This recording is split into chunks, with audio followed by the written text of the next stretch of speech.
You're listening to the Reversing Climate Change podcast by the team at Nori, the carbon removal marketplace. This is a show about the innovators and entrepreneurs developing solutions to climate change. Hello and welcome to the Reversing Climate Change podcast with Nori. I'm Ross Kenyon. I'm the creative editor at Nori and one of the co-founders here. As usual, I have with me Siobhan Montoya Lavender. Hey, Shiv. Hey, Ross. How's it going? How's your week going? It's going okay. Yeah, Shiv, thanks a ton. And all over the carbon removal community. Today, we have a friend of yours joining us for a topic that, have we talked about this before? I'm not even sure that we have.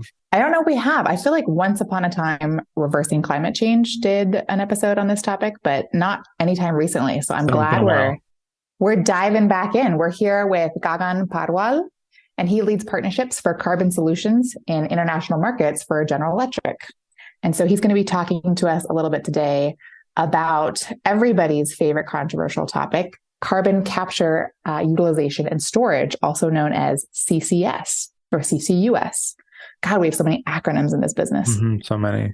Welcome, Gagan. Thank you. Thank you, Siobhan, for inviting me. And thank you, Ross, for taking time with me. I think this is going to be a great conversation.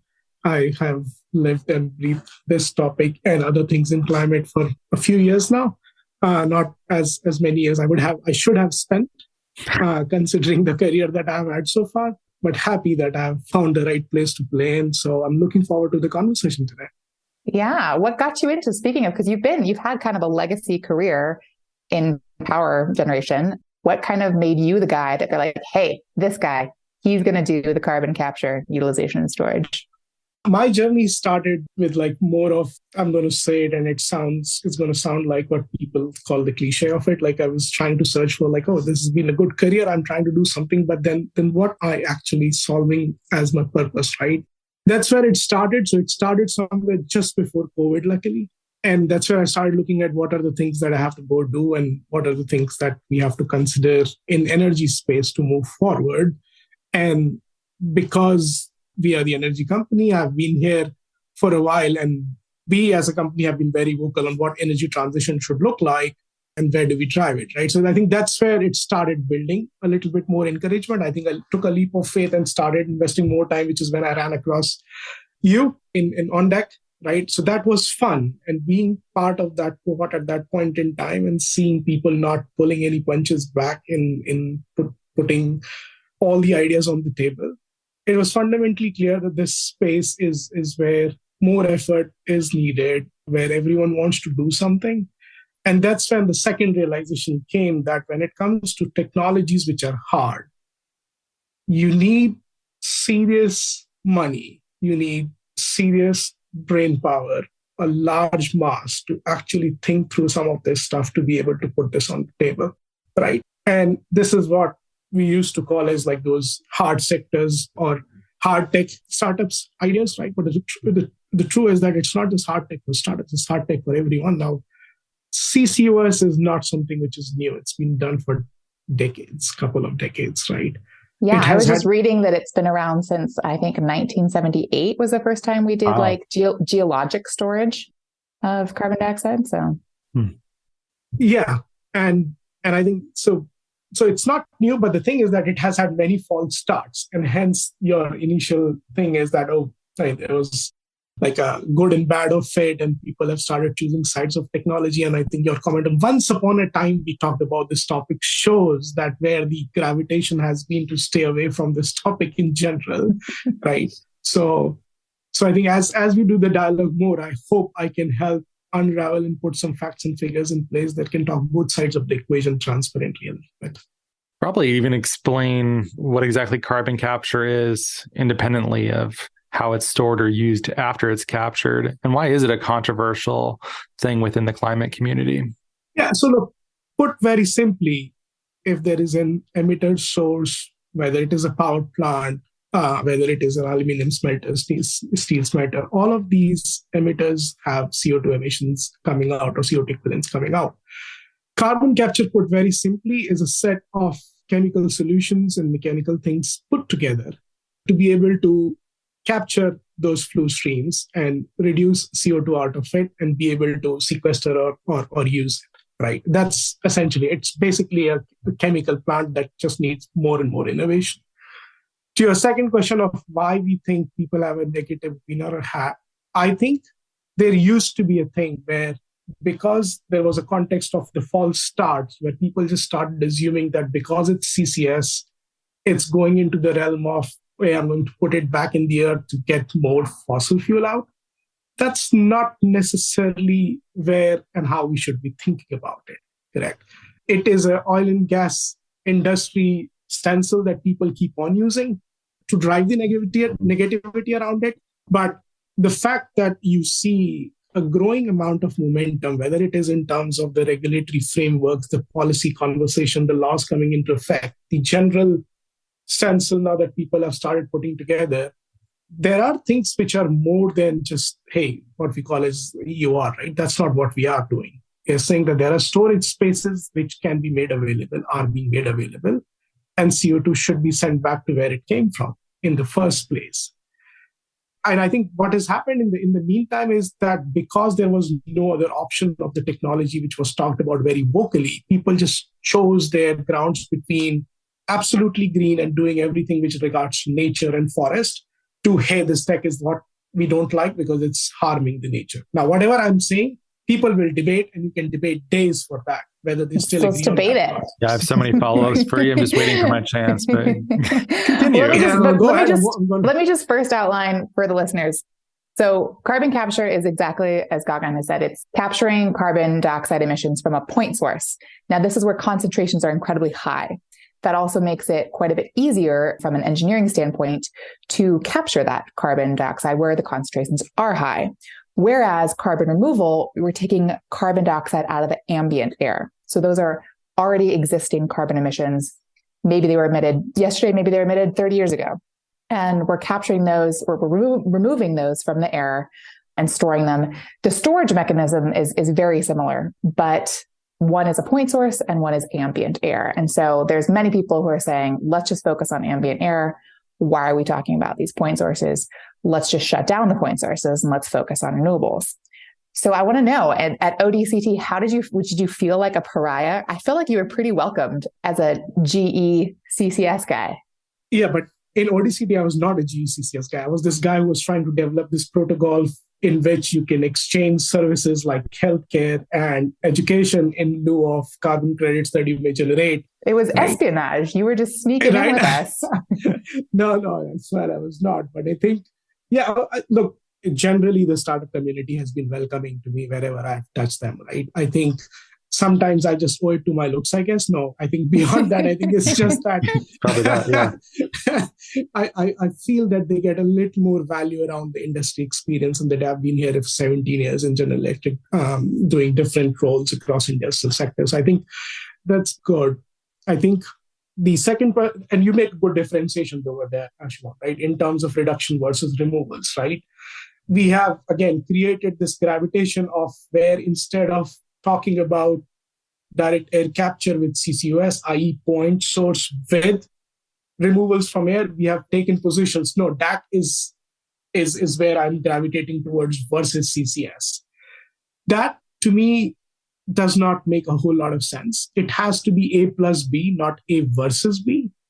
And the reason I make that statement is, like, all of us, like, this is the crowd that I'm probably preaching, but we can probably at the back of our head say 2050, 2030 targets and where we need to be. How far is 2030 between now and 2030? So all of us can talk and debate and choose positions of technologies, or we can actively participate and do something and make these technologies real. The context always being that none of them should be doing a forward-looking damage, period. So instead of choosing a side of this is good versus that, I mean, go do everything that is possible because we just don't have enough time. You made another point there, which is, there's this thing about go shut down all the point sources of emissions and go do everything which is renewables, right? Renewables is going to come. It is coming, right? Today, if you think from a generation mix perspective, I think we're somewhere between, roughly speaking, right? And I'm talking everything renewables included, like 30% renewable generation versus 70% fossil fuel based. This equation in 2050 will flip. right? To 60% renewables, to 40% the mix of fossil fuels. So if you think about it, if you have to flip this equation, what do you need? You don't need point blank switching off of things. If we want renewables to grow with the same acceleration that we expect, you need the right point sources. And the reason I'm using right word there is on purpose. You need the right point sources to be available so that it gives them the breathing space to come online. And I'm not even going into the details of the grid is important and you need to have certain amount of management with the evacuation of this part. Like there's so many more things that we can talk about, but there has to be a pragmatic approach of if we want the reality of the systems to scale, the renewable sources to scale, let's not choose sides. Let's do the right tech, the right fuels, and go with it. Somewhere in this context, in this discussion, we have decided that we are going to talk about, and when we are saying we, I don't mean this conversation, I'm saying broadly, that we are going to talk about eliminating a technology. And I think everyone forgot, or a large part of that conversation generally forgot, that we are not here to talk about eliminating a technology or talk about eliminating the emissions. So why don't we focus on that versus saying that, hey, eliminate a text so that I can get there and create another 2,000 pages report coming from 500 different places and waste time talking about it. I have perhaps the most annoying question possible. Are you both ready for this? Please. I'm getting up for it. Let's go. This betrays my formal educational experience. How far outside of a flue stack does it need to go? Does an emission need to go before it becomes ambient? I get stuck on that question all the time. I'm like, is it 6 inches out? Could you just stick carbon removal a thing like right? Is it 10 feet? Like how far off does it until it's no longer point source? Because ultimately, I think what this gets to is there's like it's easier to capture it in the flue, right? So like the ambient capture, super hard, super expensive.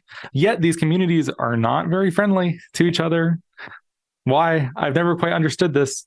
Except for one thing I will say is like EJ concerns like Cancer Alley and stuff like that about petrochemical industry, like those broader concerns. So but like just to jump in right on that, then the EJ concerns are on both sides, right? Because there's a whole environmental justice concern about telling countries and communities that they can't burn coal when that's all they have, or telling them that, they can't use cook stoves when that's all they have, whatever the thing is. There's a whole reality behind I feel like I fall into this camp. It's like, I want, renewables immediately and I want coal to stop being burned, but I don't want my power to be turned off. Like I still want to be able to turn on my lights at night, and so whose power do I want turned off, That's a good point too. Yeah. So I agree with what Siobhan said. So I think just to answer to your question, and when you were asking, the reason I was smiling is that this has come up in like very awkward conversation, but at very high level platforms sometimes.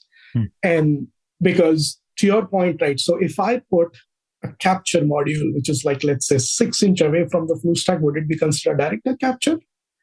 Yeah. Versus if I connect a pipe to it? How have I never thought of this before? I feel like I'm really behind. But you're right. This is a critical question. Right? And to your point, look, I think direct air capture has a role to play for sure. No doubt about it, right?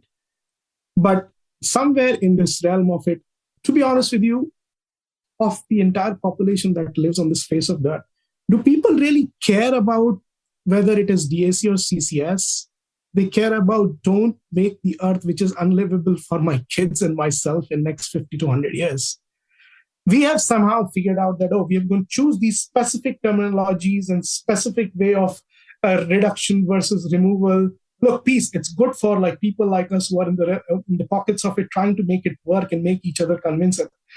We are solving for Earth and the humanity, which is broader than this community that is trying to work in this group. So we have interlocked ourselves into this, 6 inches and up in the air, and this it's very annoying, isn't it? It's annoying to an extent. I think every single tech piece has the role to play, and choosing sides is just not the right thing.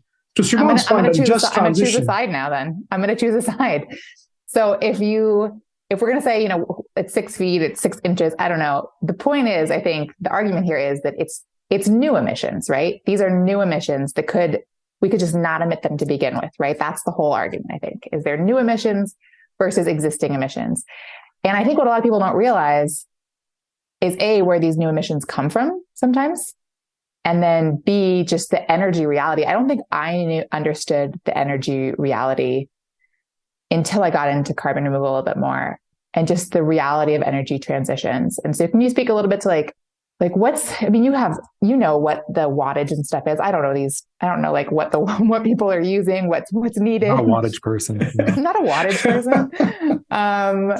And so like, give people a real sense of like, is their power being generated by coal or by natural gas? And could it be tomorrow by, wind and solar or not? And why not? So look, there are a few things, and I was, as you were talking, I was just like taking it down so that, and I will start with this, right? So I think let me just start with the tail end of your conversation. The way you have to think about it is the following. Today, of the total emissions that we do, right, 40% comes from the power generation sector. Even after that, about 770 million people on the face of the earth don't have access to electricity. Okay? So if you think about energy in general, the problem that we need to think about is that this is what we call as energy trilemma, right? The reliability, the affordability, and the sustainability of it. And depending upon which locality in the region you're talking about, you have to hit one of these three things, or three or two, to be able to make it work for them, correct? And that hence defines what is the right system/energy mix to be able to go do that. Just transition in context to energy transition, when what people, I think, don't pay a lot of attention to is probably one of the biggest things that will start surfacing after the other bottlenecks of technical, like, talk about transport infrastructure and storage infrastructure. Social acceptance is a fundamentally big thing that needs to be discussed as well, right? When we talk about just transition, right, think about this, right? CCS point source, let's just bring back to like a very small box right now if I have to explain that. Good, bad is okay, we'll talk about that a little bit, but the number of jobs that you can secure for the people who are coming off the existing industries which are in emitters by doing these technologies, why do we not talk about it and think about it? There is a whole level of upskilling. There is a whole level of new skill development that can be done. You literally have to prepare the workforce to work in the industry of sustainability. Sustainability is not a topic of just a sustainability report that companies file. Sustainability has to be an industry that needs to be worked on, and jobs and employments needs to be tackled. You just can't switch on and off people's life because, I'm sorry, you can't work anymore. Oh, by the way, I have something that's called this and this and this to go do that, right? It's so important for people to consider. Let's talk about your question on renewables and winds. Will it happen tomorrow or not? Look, it's happening as we are speaking because there are all the right things in place, whether you talk about the regulations, whether you talk about the incentives. It's helping it scale. The problem is that the speed with which it has been happening has been historically slower than any projections that any party has built. I'm not going to name them, right? You pick up any parties, any report, they all had like, we're going to do X gigawatt. And today we probably stand at like 12 or 13% of the projected number of 2020. And we are in 2023, correct? So the speed and the acceleration will come because the elements are right. For that speed and acceleration to actually materialize, it's very important that the firm power, or what I just described as the reliable power, is available, right? Which basically means that if you want to make sure that right amount of renewable energy sources, which is called as VERs or grid on the grid, are being put together and grids are evolving to address that, you are not taking away the oxygen, which basically gets sent out to the people and their homes and the industries to keep them running, and hence the grid infrastructure that needs to be evolved. Another thing that we need to understand let's talk about like, what do you put to build a renewables infrastructure in a plant, right? Two components, let's just talk about it, right? Cement and steel. No carbon emissions there. Well, thank you. So these are hard-to-abate sectors. So if these are hard-to-abate sectors, what do I need to do to help these hard-to-abate sectors to decarbonize themselves so that what we are talking about and helping the renewables to grows the right way? all of us, I'm sure the three of us have gone to this, oh, let's look at the carbon footprint of this solution. Oh, it looks like positive, but in the net of it is negative or zero. How do we avoid that problem? We avoid that problem by putting a technology solution set to make sure that these sectors which have least or low avenues to decarbonize are able to utilize this to surface themselves or manifest themselves in the realm of renewables, right? Coming back to CCS again. So CCS in near term does what for us? If tomorrow I'm going to go stand up a CCS plant right outside a point source, it immediately plugs the emissions that are coming out of it. So in near terms, it kills the emissions, let's say. If it keeps running, then what it is doing is it's almost helping you say that, look, for some of these hard-to-abate sectors, 60-70% of these emissions are coming from power sources, 40% are coming from power sources. It's helping negate or providing more avenues to hard-to-abate sectors to go do that. And eventually we go into the direct air capture, which is driving the overall negative emissions that we hope for. So there is a role and time for all of these things to play. And these sectors which do not have avenues need to understand the impact of these technologies. And to be honest with you, there is a large and a growing conversation now where people want to go and see, like, what are my avenues? And I say this in all humility, talking to a lot of people, like, I don't think I've come across a single person, and when I say person, the entities in this space who are saying that we will not do it. They do want to do it. But where is the solution set? And what happens is that if I am running a smelter or one of these, I have like these 10 consultants and 5 people all coming and pitching to me different solution sets without telling me what's the mix that helps me, because I'm just worried about, no, guys, I need to still produce commodity at a price point where there is competitiveness in the market so that they can be sold, right? There's this whole thing about green premium versus green premium will stay, but green premium will only stay there right incentives for people to buy and reinject. I wanted to talk about the social acceptability, but that was at the beginning of your comments, but we've moved quite far beyond that. So Shiv, if you had something that was closer to where we ended up, no? Yeah, the social acceptability of various carbon removal or even CCS or CCU solutions is something that I think a lot about. And I attribute this to learning from Holly Jean Buck, especially for constantly pointing out the risks that carbon removal faces from not doing the legwork to be socially acceptable and thought of as a benefit rather than something that's imposed upon a community, almost to the extent where I think of, there's an old yarn about how amateurs think about tactics and strategy and professionals think logistics in the context of military conflict. And I almost think it's like amateurs think about process or about science and professionals think about social acceptability. Mm-hmm. And because I think about social acceptability, I like this way of framing it because I can pat myself on the back at the same time. I don't know that I fully even endorse this question that I just made. What are the upstream currents that you're facing currently for making sure that people see this not as like a techno fix, not as something that is the lifespan of toxic polluting industries is being encouraged by having this like greenwashing veil draped over it? I'm sure you've heard every criticism and then some. Not why are they wrong, but how are you addressing the lack of social acceptability for some of those? Yeah, so again, I will just start with what you said. I don't think they are wrong. I think they just need to be educated or at least have an opportunity to listen to the pragmatic opinion which is coming out of it. Correct. But I think a large amount of effort that is being focused on and continues to be focused on is the right level of policy decisions and policy sitting on the table where the policy decisions are being made, are being discussed, to be able to show what that means and how it places the countries in the right realm of delivering the energy transition that they own. Correct. You can spend days sitting with individual parties and it generally will end up in like a convince me conversation. But if we have to make these, then a lot of effort that is being done right now and has to be done is making sure that there is a solid regulation which has been agreed, good policy decisions that are being made to make sure that people understand that this is being done with full transparency of what this means and what it does for the ultimate goal of emission reduction in this space, right?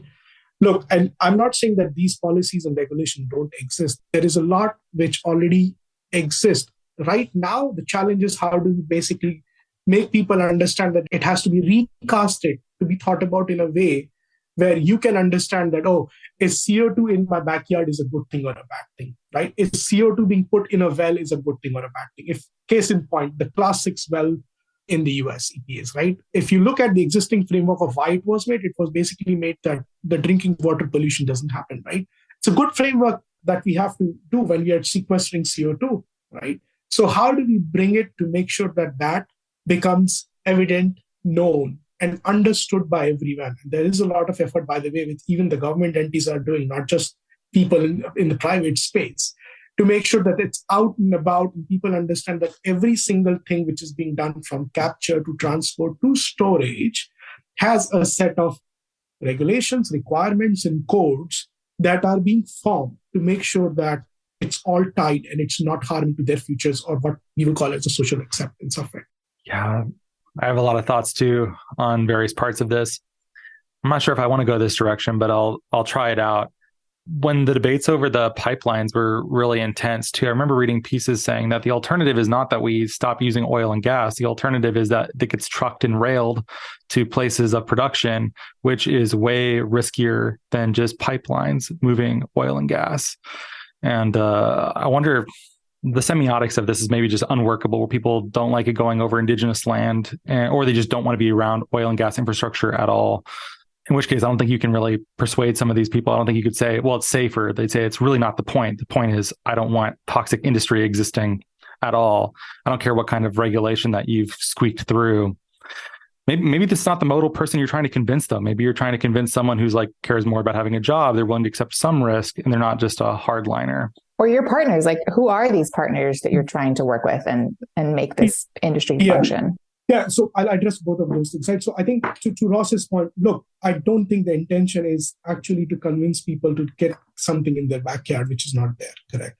So if you see, one of the biggest things that is talked about in this space is land use and permitting, correct? So you just don't go and walk about saying that just because someone has decided that this is a good place because it makes economical sense for something to be done, it will be done. No. And that's not the crowd that we need to convince, and we should be. So let's talk about very specific as to what this looks like, right? CO2 storage.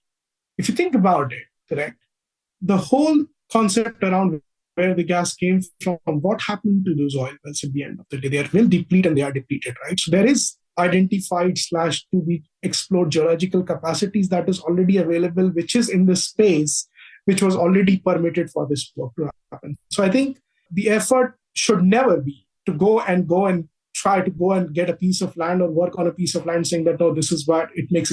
Economics cannot solve for what you were alluding to in terms of convincing people, right?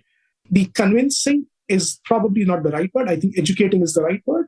It needs to be done in the corridors of policymakers, in the corridors of people who are trying to understand and make sure that the right incentives are there for this technology to take off. And that brings you on to your point on what kind of partners, right? So if in this context, the biggest partners are the governments themselves, right? The policy consultations that happens, right? The good part is a lot of this policy consultation is out in the open. People get invited, you give your opinions, and then you work your way through that, correct? So it's important that that is absolutely transparent and pragmatic to what it needs to be versus just because we like something, let's talk about it and convince people to go do it, correct? That's a very careful stencil, right? And that's not where we are. Let's be transparent. Let's talk about what makes sense versus what doesn't make sense. From a CCS perspective, if you think about 4 key problems, if you would summarize, right? We just touched about the biggest one, which is the social acceptance, right?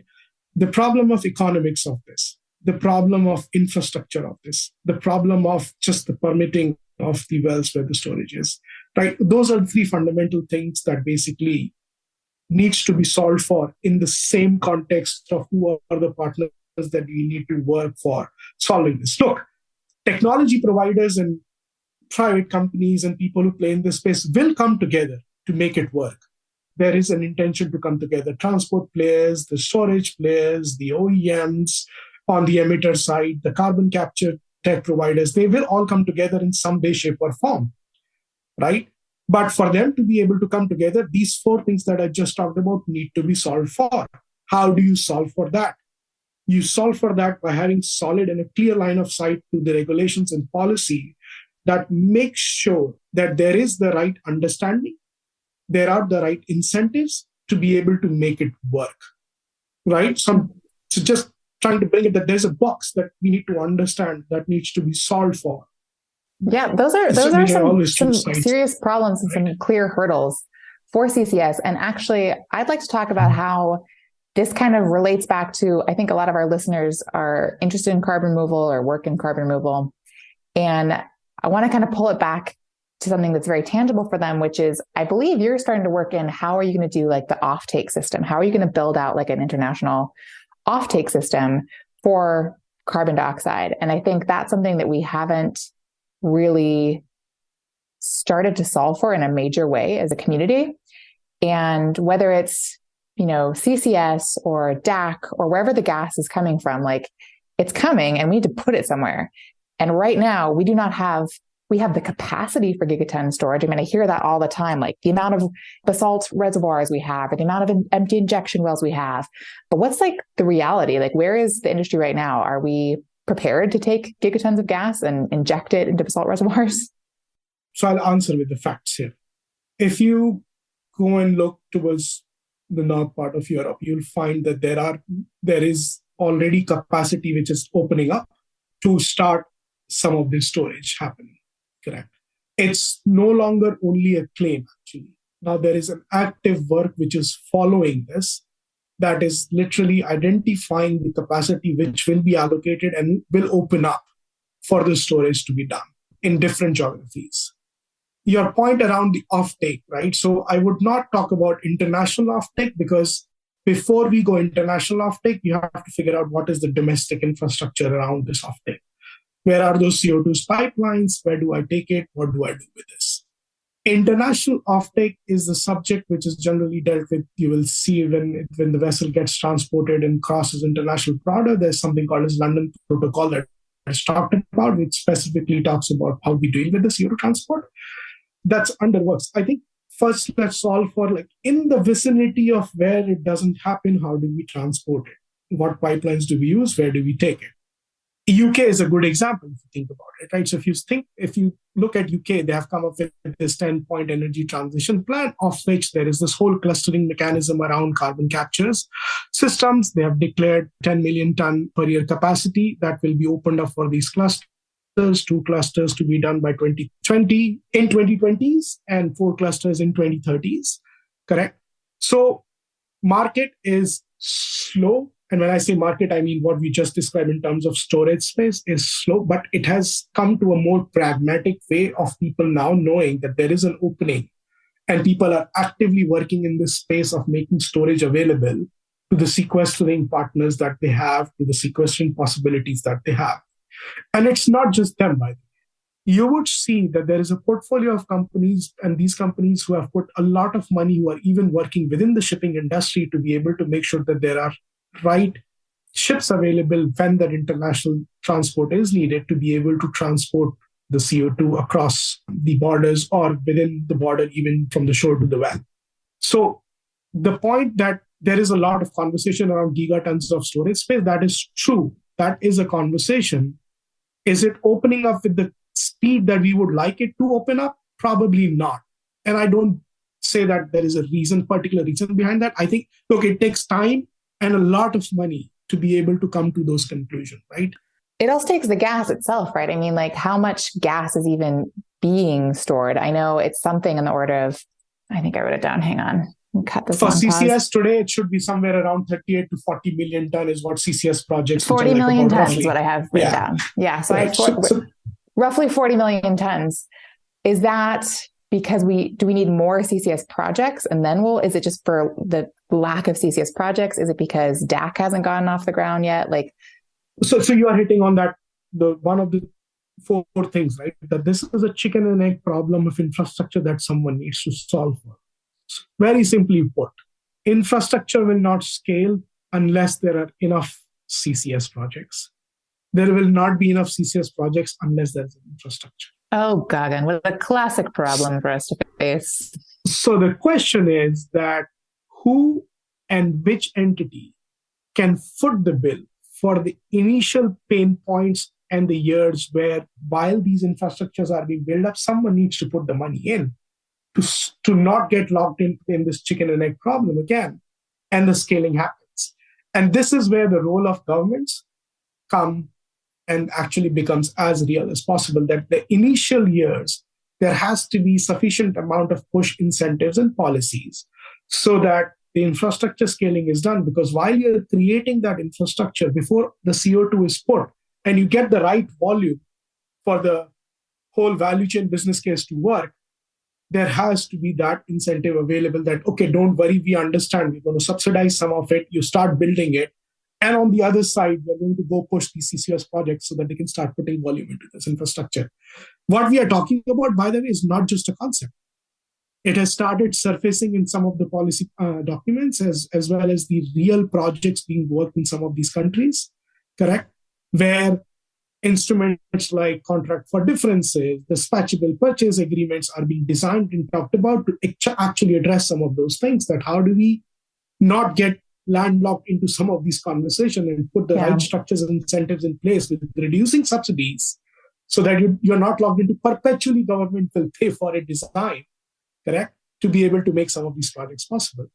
Yeah. Yeah. It's just, I feel like every time I talk about infrastructure, whether it's CCS or CDR, whatever it is, I always just start to like hit this wall of, oh shit, like there's so much to do with infrastructure, man. Like we talk about technology readiness or the finance of it, but like just the sheer amount of infrastructure that needs to happen for us to reach gigaton scale, whether it's carbon removal, CCS combined. I mean, I think it's 15% CCS is the Paris Agreement targets, which is enormous, like in terms of the infrastructural capacity we need to build. And so I guess my question to you is, you're working on this full time. I'm not working on this full time. Say something hopeful to me, Gagan. Like, is this going to get built? Are we gonna build out this infrastructure? Well, the way my boss says is my job is riding on it, so I hope it gets done. But I think there are certain geographies where it will get done. I'm pretty sure that there are certain countries where we'll wake up one day and they have just decided that they'll do it because there's no other avenues to do it. Correct? Mm-hmm. So if you look at where there is hope or the push specifically on these technologies, right? So just the land mass of America is top and down. Correct? Mm-hmm. Canada, US. You go to UK, parts of Europe, right? You look at some places in the Middle East. There are some bright spots in Asia as well. I think there is a pickup there. The hope resides in the fact that there is now a fundamental belief system which has become stronger in people's head, that point source is a necessity. It enables the growth of renewables. It has to be there. So I need to deploy the sources to make that as the least carbon or the low carbon or the zero carbon energy. And hence I'm going to go deploy solutions like hydrogen, like CCS, like ammonia to be able to go and make sure that these fuels help support the transition that I'm looking for. Yeah, right? There's a lot of hard pills to swallow in this. So I agree with that. And the reason you feel that this is a hard pill to swallow, because we haven't compared it, right? Because black is black in comparison to white. But here's the reality of it, right? If you think about it, let's talk about grid infrastructure. If you only think about renewables, not about CCS. And people will throw numbers here. I'll throw my number. If everything that we say has to be done with the same level of speed that it has to be done to grow all the sources that we're talking about in the green aspects of it, the investment on the green infrastructure needs to go from, forget the number now, it has to cross somewhere around $800 billion in the next 10, 15 years ahead of us. What it basically means is that the grid infrastructure, which has been laid for the last 140 years, we have to double the layout of that infrastructure in next 20 years. Now, how do you feel about the other side of the equation? Depressed, right? Gagan. You're doing you're going the wrong direction here. But I think you're bringing up this really good points about the reality of where we are. And I think you often do that when we talk, is you kind of ground me in like the reality of what's actually happening. We can talk about these solutions. And then you're like, yeah, but this is what's happening today. And this is what's going to happen tomorrow. And I think there are hard pills to swallow. I mean, we made a meme the other day about this, like somebody has to pay for atmospheric cleanup. That's like a hard pill to swallow. Like for me, I feel like conceptually CCS is a hard pill to swallow. And I think a lot of, climate friendly people are that way. But then once you kind of get down to the nitty gritty, you're like, okay, but like, I'm going to have to swallow this, because the reality is it's all hands on deck. And like, there's no world in which we shut off all coal burning power plants tomorrow. Like, that doesn't exist. And so what do we do? So here's what I will say, right? So here's what I will say there. So to your point, so first, there is no time. What I would say is that there is a step away from coal. And people need to just think about what's the rational step, right? So do you go from coal to natural gas? That's a transition step to take. Point that we need to be careful about is that, is natural gas accessible to those countries the right price point? Generally, countries have now gone ahead and like started figuring out. So, oh God, you're bringing price point. We haven't even talked about price point. Right? Yeah, let's avoid it completely. The way I think about price points, and I'm digressing, I'll come back to the point. I think it will solve for itself when there is this structure that's happening, and for everything that we talked about is going to happen. The movement from coal to gas, and then gas to renewables, and gas with CCS. This is the right way to think about how do you go and talk about the reduction in the emissions, doing the right by the countries who are still heavily dependent on some of these things to go and move forward. Correct. The main thing I think that, and because we talked a little bit about someone has to pay for the cleanup, I think, look, more than that, what we have to think about is how do we think that the power markets work today? When someone is producing electricity, whether it's renewables, whether it is they need to get paid for that, right? If you think about it, that has to be a mechanism which drives some of these things beyond policy to create the right incentives to just what we talked about for those transitions to happen. If the power market incentivization structure or the remuneration structure that sits doesn't evolve, it doesn't get us to the right place that we have to be. So there has to be a right evolution of people getting paid for reliable, affordable, and dependable capacity. People getting paid for clean power that they put in the system. People getting paid for the peak demand that is in the system, right? All of that, by the way, is a manifestation of what you just said. Correct? That someone has to pay. Like, where is the social cost of carbon coming from? Now, this is just one avenue. I'm not saying the entire cost comes here, but you have to have the right structures to be able to bring that cost in the mix and hence incentivize or penalize for it to be done in the right direction or not. I would say solve for 4 things. I'm going to repeat them. Solve for the economics of this. Solve for the chicken and egg problem of infrastructure of this. Solve for the permitting process and the timeline. And the biggest thing, solve for the social acceptance of it.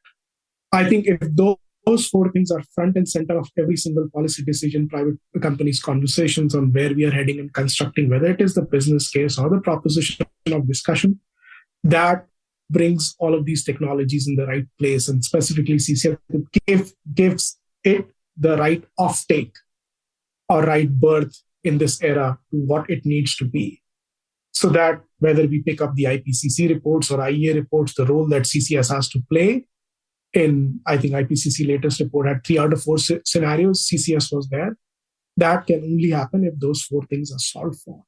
I'm hoping there are people from different walks of life and industries and sectors listening to this, right? Think about this way, that all these are large investments that will be made, tough investments. How do you guarantee surety and give confidence to people to come and invest in these sectors?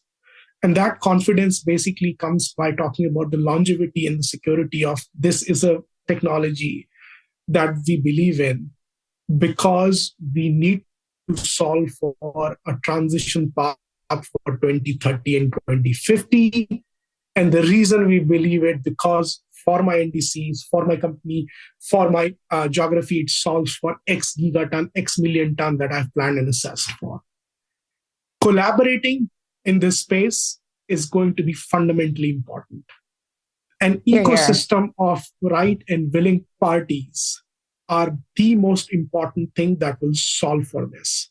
Whether you talk about, again, the whole value chain, whether it is the transport and storage providers, whether it is the emitters, whether it is the technology providers of the CCS, the people who play in the carbon value chain, monetization of the carbon, all of these, they have to be able to look eye to eye with each other and say that, look, you know what, guys, these 4 people, we are going to go do this projects and work around it.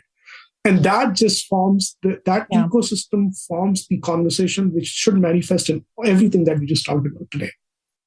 I mean, I think collaboration is just one of the key words in climate, period.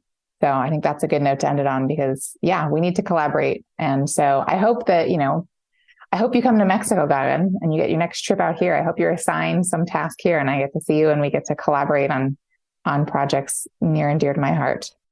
Thanks for co-hosting with me, Shiv, and Gagan. Thanks for coming and hanging out. No problem. Thanks so much for listening. Hey, give us a great rating and review on whatever podcast app you're using. Thanks for listening. Send this to a friend and have a lovely day.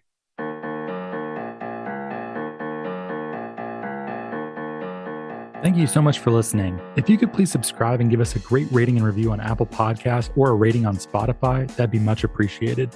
It helps us get our content out to more people. You can sign up for our newsletter at nori.com, follow us on social media, and we will catch you next time.